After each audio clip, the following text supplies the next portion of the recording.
Hey everybody, welcome back to the Talos Principle. So, last time we were here, we were playing level 7, and I had done everything but the red puzzles, but I don't want to upset Elohim. So we're gonna let the red puzzles be, because Elohim doesn't want me to do them, and I would be very, very upset with myself if I were to do anything that Elohim would tell me not to do. So let's go on to level 6 then and happily solve his puzzles. We have 2 yellow ones here, so I will go ahead and do those.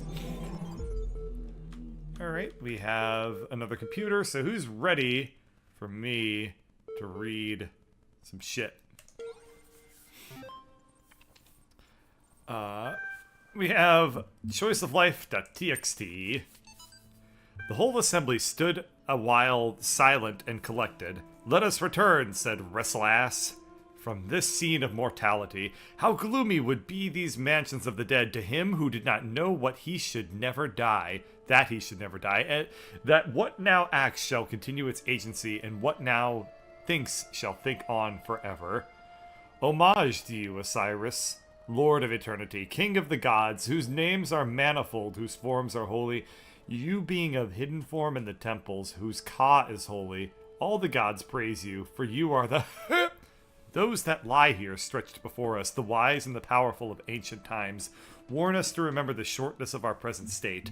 They were perhaps snatched away while they were busy, like us, in the choice of life." Reprogress, Repl 16. This is extremely worrying. If the link doesn't work, the whole project will lead to nothing. The hardware team must recheck everything ASAP. Guys, stop panicking. Look at your code again. In fact, look at line number 217 in datatransfer.c. Oh, those poor bastards. Writing C code, let alone 200 lines of C code, is just horrible. What are those 2 symbols just before the code? A comment, apparently? That's right, the code that actually initiates the transfer wasn't even running. I'm guessing you were testing something yesterday and forgot to commentify it. The hardware isn't broken, your brains are. Yeah, so in computer code, oftentimes, and this is the case in C, if you want to leave what's called a comment, which is basically like a plain English description of your code, you put 2 slashes and then you just write out a sentence. And then the computer won't execute whatever is in that line. So you can use that to write things like, this is what this next line does, if it's like a little bit hard to understand. And sometimes in debugging, and this is very, very bad practice, people will just comment out whole sections of code and then they'll run the program and they'll see what happens when they're trying to find, like, you know, where is this bug happening? Well, let's comment out this line so that we run it. If the bug happens again, then we know that it can't be happening in this area and stuff like that. It's really, really bad. Very common. People do it all the time, but it's super inefficient. So I guess what happened here is that these engineers commented out some code because they were trying to figure out why their software wasn't working, and then forgot to put the comments, or forgot to uncomment their code again. So, suffice to say, they screwed up real big time, and that's a very, very embarrassing, kind of amateurish thing to have happen. To basically have your program... They did the worst thing that you can do, which is, if you have a software problem, you blame the hardware. That's never the case. That's never what you should do. But they did it anyway, so good for them. Osiris11.text. "But why?" the dying man said. "Do the gods put all these challenges before us? Why the walls of iron and the gates of light? Why the abominable demons guarding the path? Why must our heart be judged to be as light as the feather of Maat? Why is the road to Aru so difficult?" The scribe considered these words. "Some say that once the paths to Aru were open, but too many sinners came, and the gods made the paths perilous to keep sin at bay. Others say that being mortals, 3, we cannot be worthy of Aru unless we walk the path of Osiris, and so become Osiris ourselves. But I believe that Aru could never be reached elsewise, for like the mountain path must be steep, the path to Aru must be fraught with peril. As steepness and mountain are one, so are peril and paradise. They are inextricable. They create each other. Nothing all that interesting. Bye. Exit. Puzzles! So we have... This is a very small world, isn't it? We have only... Yeah, we only have 3 puzzles in this world, so we'll go ahead with this. Stay true to your path, for wondrous... Excuse me. Stay true to your path, for wondrous powers are granted those who progress the furthest. Anything over here? Nah, nothing looks all that interesting. Anything over here? Nope. But there's a couple more scribe messages here. I'm a computer program. You're a computer program. Elohim's a computer program. Get over it. Ah, reminiscent of the perennial masterpiece of the 90s. I'm a dude. She's a dude. He's a dude. We're all dudes. I seek words to describe it, but fall. It is the overwhelming feeling that something on the edge of my understanding is very, very wrong. I feel that I am not meant for this world, but I'm not able to conceptualize alternatives. That person is a very, very low version number. 0.0.0666N? What are they, Rust? Alright, I hope one nerd out there gets that joke. Nope, not going through there. Don't want to defy Elohim. And I don't really see much else, so I'll go in here. And I thought this was a dog, and it freaked me out. Just doors and windows. And Monica. Okay. We got ourselves the connector. I need to switch to my gel keyboard because I've been using my mechanical keyboard, so everyone's been able to hear the clacky clacky. Okay, this will be much better. So we have our connector over there. We have this thing that we're going to connect it to. We have a couple other things. And nothing over here of any real interest. Over here, I can't really... Ugh! Okay. We have a connector right there. And then... there's another wall. Let's just see. I'm going to try to open up that one first. So we'll just take this connector over here.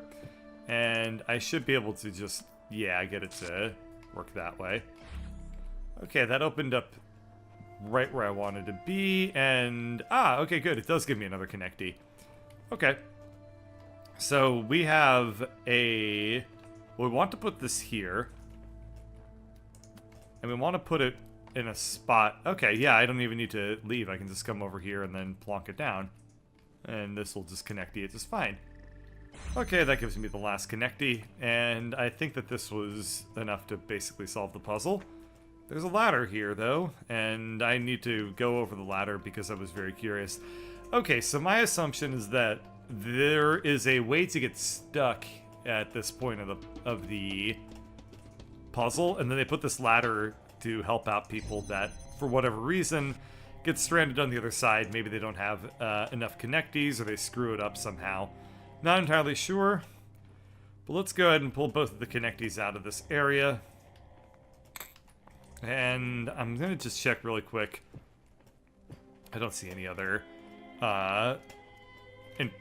things of any sort of real note here. So my allergies are kind of really bad tonight. So I apologize if you hear like any like weird like snarky sounds or anything like that. I am very stuffed up. And I don't really have a whole lot that I can do about it because, well, it's allergies, so you just kind of live. You gotta live with what you get. So, let's see.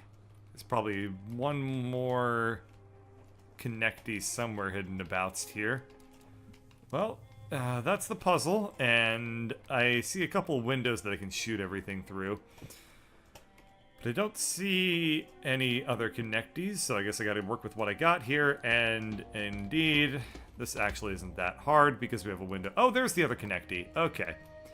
So, I can probably put this all the way over here. We have the window over there, so I can come through on the other side of this window, and I can find the connectee and the thing that the connectees love. Come through here, grab the puzzle, and that one was actually really, really easy. There is a certain advantage to playing this game in the worst possible order by doing the 7th level of every world first, and then working backwards from there, insofar as I get really, really good at the mechanics very quickly because I do the hardest versions up front. Front load your pain. That's the way to avoid procrastination. That's the way to play the Talos Principle. Let's do the crisscross conundrum. For people who don't know aren't familiar with the phrase front load your pain, they are obviously not a procrastinator, so front load, basically anything that you do is going to have a certain amount of annoyingness associated with it, and it's going to have a certain amount of effort. And if you're a procrastinator, oftentimes you're like, I don't want to do this thing because it's going to be too much work, it's going to be too annoying, I don't really want to deal with it. But the way to get over procrastination, the common advice that I've heard is to do something called front-loading your pain, which sounds way more dramatic than it actually is. It just means do hard things first so that everything becomes gradually easier for you, and then you won't have to... it won't be as annoying to do stuff, basically. So we're going to go ahead and put this connectee back over here, and I think that I'm just able to, at this point, just walk backwards from all the connectees that I've grabbled, and then put them over here. Now, I used to be really bad at procrastinating, and I learned a lot of like very, very useful techniques on how to overcome procrastination. The most useful technique that I learned was to start taking Ritalin. That really helped me overcome my procrastinating thing when it turned out that my procrastination was entirely due to a mental health issue. So when I did that, boy, that made a very, very big impact on my life. But I did actually learn a lot of things about like how to avoid procrastination that just never worked for me. But it was things like, if you just, you know, what am I trying to do here? This is actually kind of really annoying. I put this over here. Oh, I don't need to go around this corner. I see how I can do this. I just want to put it right here. And then take this guy. Do I even need to do that? I can just actually just grab it, right? Nah, it's not letting me do it. But yeah, you don't, there is a certain amount of, like, there's a lot to be said for just doing things like, if you don't want to do something or you find it very annoying to do something, especially if you have to do it every day, do it in the mornings. Because when you wake up in the morning, that's when your mind basically is, like, got the most willpower behind it. Because your body is all flush with dopamines and all sorts of good stuff. So that's when your body is truly... Nope, not reading that. Don't want to defy Elohim. Oh, what's this? I have no idea what's going on. Do you? I'll take that. I will paint a message. Frogs are people too. Yeah, so doing things like actually doing the most annoying thing that you do first thing when you wake up, it goes a long way towards you actually being more productive, even though it ruins every single one of your mornings, because you're like, great, I just woke up and I have to do the thing I hate the most. Or just breaking stuff down into really small tasks makes a huge, huge difference. SMART goals, as they're called, like where you take like a big project and you're like, well, you know, I'm never going to be able to finish this. I know all. My power knows no bounds. And yet your will is free because you were made to be free. It is the very principle of your existence, without which the trials of this world would hold no meaning. To seek salvation must be your choice. Okay, cool. What was I saying? I don't remember. It probably wasn't super interesting.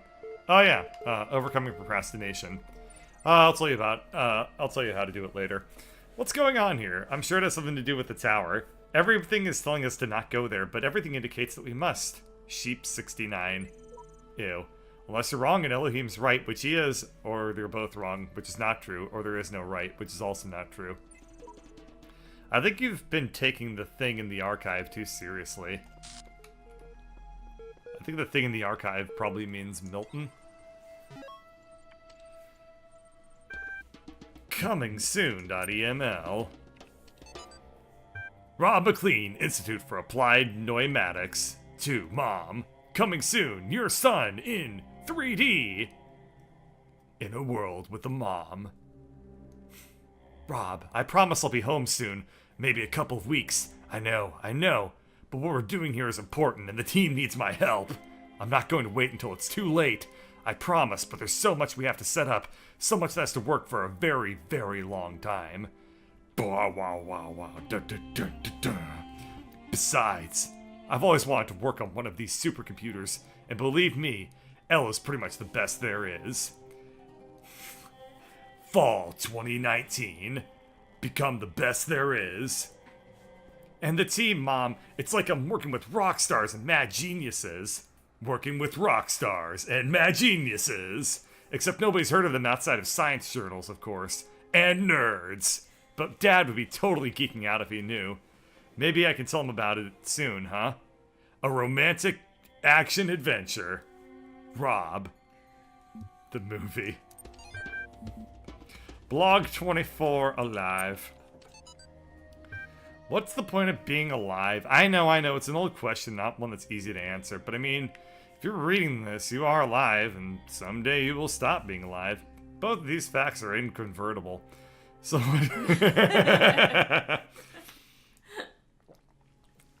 So what about it, then? Don't you wonder? Do you just want to go from not existing to not existing again without even considering why? You, right now, as you sit there reading this, why do you exist? What is the purpose of your life? Do you have one? Should you have one? Is it better to have a purpose or not? When you approach death, will you feel that your life had meaning? If so, why? If not, why not? This is an SAT question, basically. What defines whether a life was good or not? It may seem abstract right now, but that moment just before death will come. It is inevitable. If you don't ask yourself these questions, how will you face that moment?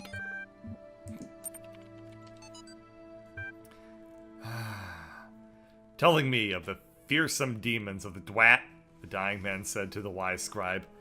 Though their terrible forms are loathsome to behold, they are not evil, for they are the servants of the gods, truly. They are the blessed doorkeepers and guardians of the holy paths. Their charge is to judge whether we are worthy to pass the gates that lead to Aru, and so they challenge us with riddles or in combat. Is this true of all the beings that live in the Dwat? Some say that is not so, that there are ancient gods whose names have been forgotten, and spirits of darkness whose name none have ever known, and that these must be avoided at all costs, but others say that these too serve a greater purpose in ways that Osiris has not revealed to us.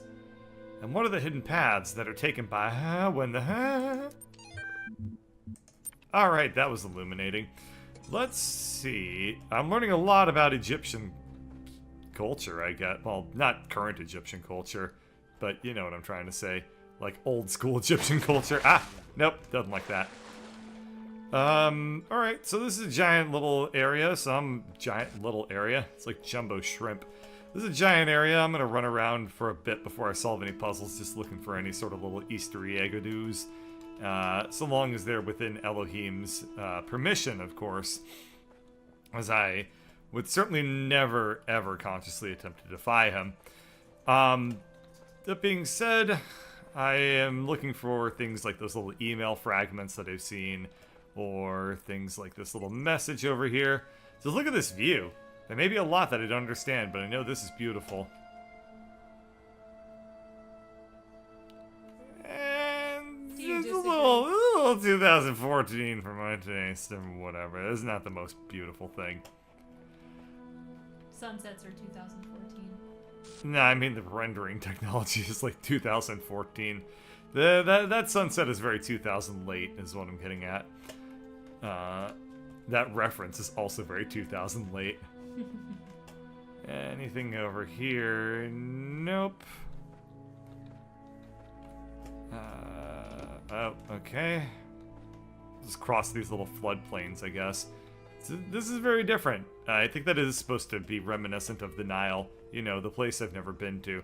But it seems reminiscent of the Nile. Oh, hi! Here we are. I found an Easter egg. Bye. Now let's go ahead and see this Easter egg.